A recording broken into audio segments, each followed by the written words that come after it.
আসসালামু আলাইকুম দর্শক, আমি আজকে আপনাদেরকে এমন একটা মানুষ দেখাতে যাচ্ছি। আসলে লোকটার হাত পাও সবই ভালো আছে, ঠিক আছে, কিন্তু তারপর উনি কেন মুষ্টি চাউল উগায় চলুন দেখা যাক। আসো। বাড়িতে আছেন? আচ্ছা, আমি একটা জিনিস বুঝলাম না, আমি দেখতাছি সকাল থেকে আপনি এই যে মুষ্টি চাউল উগাইতেছেন, ঠিক আছে।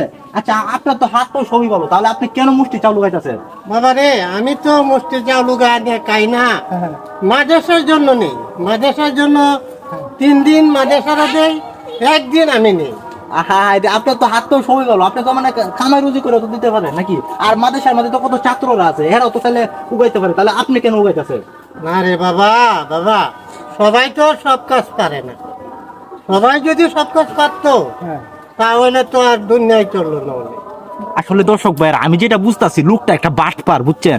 আসলে এই যে মাদ্রাসার জন্য কিন্তু চাউল উগাইতে পারে, এই যে মাদ্রাসার কত ছাত্ররা আছে, এরা এই আপনি কই যান, দাঁড়ান।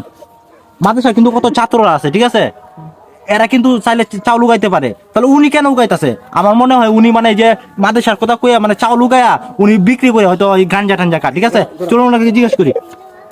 আচ্ছা, আপনি কি নেশা পানি করেন? না না বাবা, না।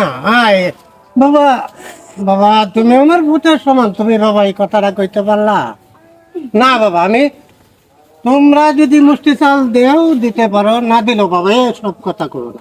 আমি যে বললাম যে আপনি বাটপার, তাহলে আপনি পালায় যেতে চাইতেছেন। এই আপনি কই যান? দাঁড়ান, দাঁড়ান, এই দাঁড়ান। দেখছেন তো দর্শক ভাইরা, লোকটা কিন্তু আসলে একটা বাটপার, বুঝছেন।